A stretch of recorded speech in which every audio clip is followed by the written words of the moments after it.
بہت اچھا مشترکہ نظام زندگی بہت اچھا تھا جب ایک دوسرے کے حقوق کا پتہ تھا. اب حقوق کا نہیں پتہ، لہٰذا ادھر سے آگ، ادھر سے آگ، ادھر سے آگ، ادھر سے آگ.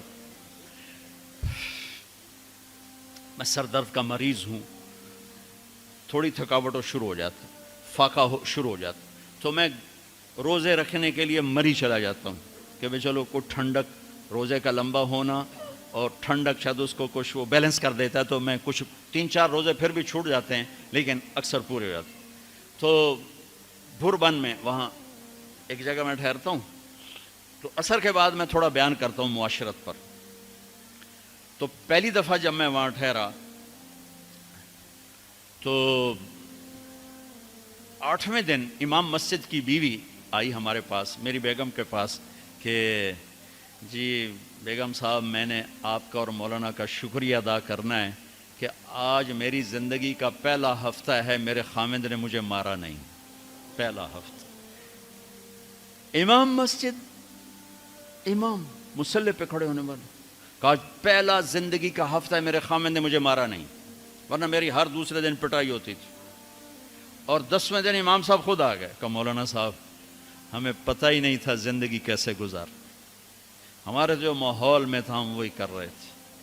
کہ میرے بہنوئی نے میری بہن کی ایک دفعہ ٹانگ توڑی، ایک دفعہ بازو توڑا، اور عالم دین ہے، عالم دین ہے.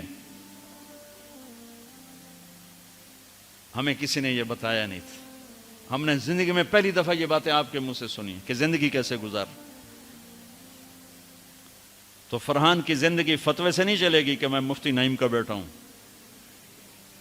یہ تو حسن اخلاق سے چلے گی، میٹھے بول سے چلے گی. میرے نبی حضرت عائشہ کو لقمے بنا کے کھلاتے تھے، کوئی اظہار عشق تھا، اللہ کی قسم اظہار تعلیم تھا، تعلیم تھی. سکھایا کہ زندگی گزارنی کیسے. ان کو آٹا گوندھ کے دیتے تھے، چونکہ ابھی شروع میں ان کو آٹا گوندنا نہیں آتا تھا، تو آٹا گوندھ کے دیتے تھے. اور عرب بڑی بڑی بوٹیاں پکاتے تھے، تو حضرت عائشہ بوٹی اٹھا کے ایسے نوچتیں اور پھر رکھ دیتیں.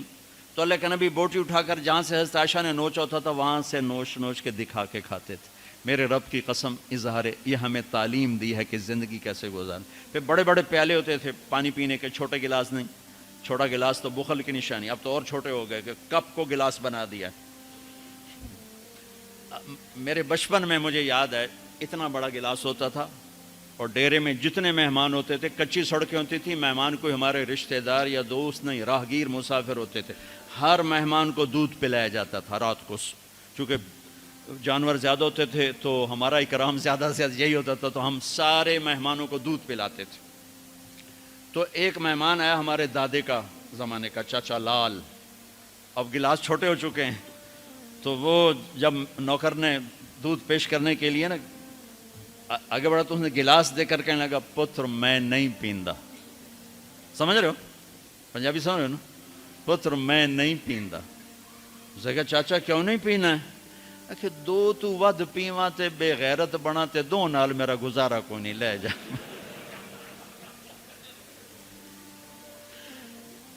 تو بخل کا زمانہ آ گیا، چھوٹی چھوٹی گلاسیں آ گئی. تو بڑے بڑے گلاس ہوتے تھے، تو ہم عائشہ رضی اللہ عنہا پانی پی رہے ہیں، رکھ دیا. میرے نبی اٹھا کر جہاں حضرت عائشہ کے ہونٹ لگے ہوتے تھے وہاں ہونٹ رکھ کے پانی پیتے تھے. صرف تعلیم. جس ہستی نے اللہ کو آنکھوں سے دیکھ لیا ہو اس کو کسی چیز کی رغبت ہو سکتی ہے؟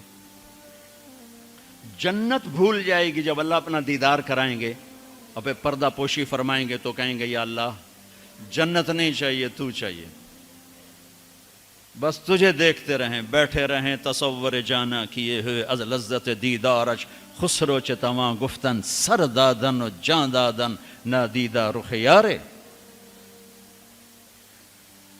امیر خسرو کہہ رہے ہیں کہ یا اللہ بن دیکھے تیرے لیے لوگ سولیوں پہ چڑھ گئے، اوروں سے چر گئے، چھروں سے کٹ گئے، بن دیکھے تیرے عشق میں جب تجھے دیکھیں گے تو کیا حال ہوگا. از لذت دیدارش خسرو چتواں گفتن سر دادن و جان دادن نادیدہ رخ یار. تو جس ہستی نے اللہ کو دیکھا ہو ان کے لیے عورتوں کی کیا رغبت ہے. یہ صرف سکھانا. ایک حدیث سنا دے، ما تزوجت وما زوجت الا بوحی من السماء نزل به جبریل. لوگوں میں نے جہاں شادی کی، میں نے جہاں بیٹی دی، پہلے آسمان سے وحی آئی، پھر میں نے قدم اٹھایا. اللہ کی قسم ہمیں سکھانے کے لیے تھا، ہمیں سکھانے کے لیے۔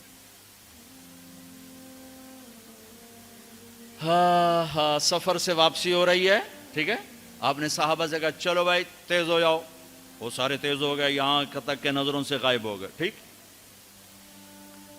تو اب کون رہ گئے؟ اما عائشہ اور میرے نبی۔ تو اما عائشہ نہیں، میرے نبی نے کہا عائشہ دوڑ لگائیں، دوڑ لگائیں، لگائیں۔ اللہ اکبر، مفتی نعیم کا اتنا بڑا پیٹ، یہ دوڑ لگائے گا بیگم کے ساتھ؟ اور مولانا منظور مینگل کا اس سے بھی بڑا ہو گیا، یہ لگائیں گے؟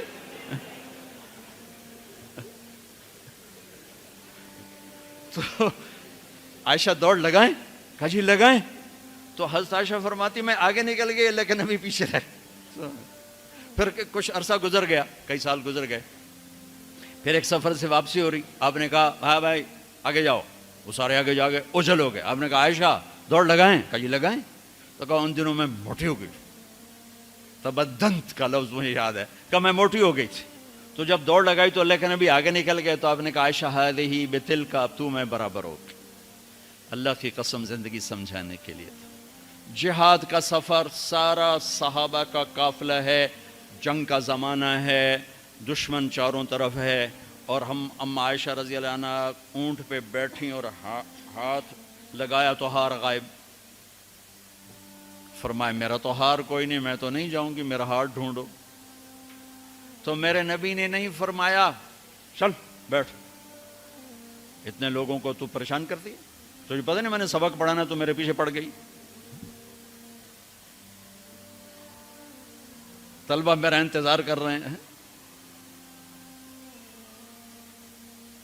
آپ نے کہا بھائی عائشہ کا ہار ڈھونڈو، سب ڈھونڈنے میں لگ گئے، شام ہو گئی، سورج چھپ گیا اور ہار نہیں ملا، اور اس کے بعد تلاش بند ہو گئی، اندھیرے میں کہاں ملے گا؟ اب کیا ہوا؟ پانی رات کو عشاء میں ختم ہو گیا، فجر کی نماز کا وقت داخل ہونے والا ہو گیا، اور پانی کوئی نہیں، تیمم کی آیات نہیں اتری۔ لوگوں نے ابو بکر کو تانے دینے شروع کہ تیری بیٹی کی وجہ سے اب نماز کا کیا بنے گا؟ ابو بکر غصے میں آئے اما عائشہ کے خیمے میں، تو اللہ کے نبی گود میں سر رکھے سو رہے تھے، اب آپ تو باپ تھے، تو آ کر اب بول تو سکتے نہیں، اور چہرے سے دوری تیری وجہ سے ہو، اور یہاں پسلی میں ماری انگلی، زور سے انگلی ماری، تو کہتے میں ایسے سخت ہو گئی تاکہ میرا بدن حرکت نہ کرے کہ کہیں اللہ کے نبی اٹھ نہ جائیں، تو چہرے سے غصے کا اظہار کر کے، اور میرے والد مرحوم جو تھے نا وہ گالیاں بہت نکالتے تھے، ان کی بخشش کا پنجاب کے ذمہ دار کیا تھا۔ جب میں تبلیغ میں لگ گیا تو اب وہ عادت مجھ سے شرماتے تھے، تو جب میں ہوتا تھا نا تو نوکر کو بلا کر اس کو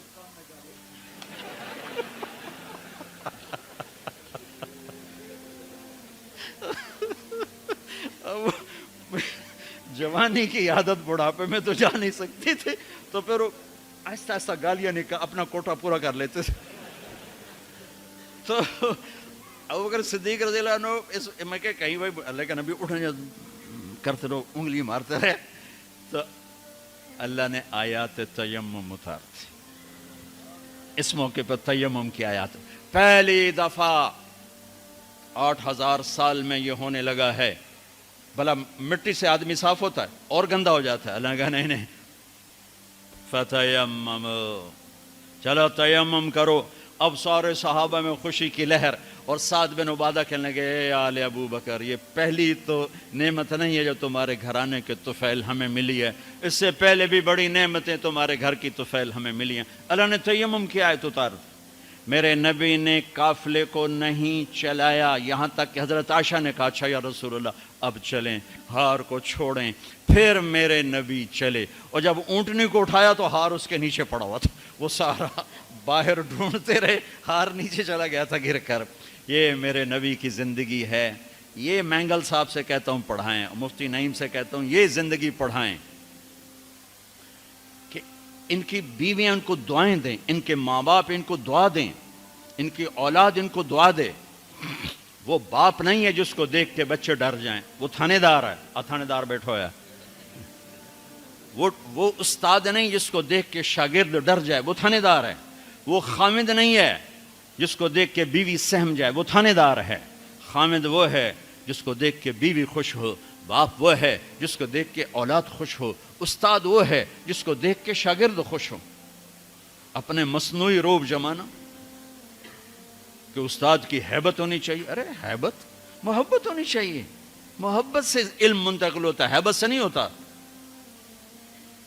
محبت سے جا کر فریکوینسی ملتی ہے، کال ملتی ہے، اور پھر جذبات منتقل ہوتے ہیں. تم ہیبت بٹھانے کے چکر میں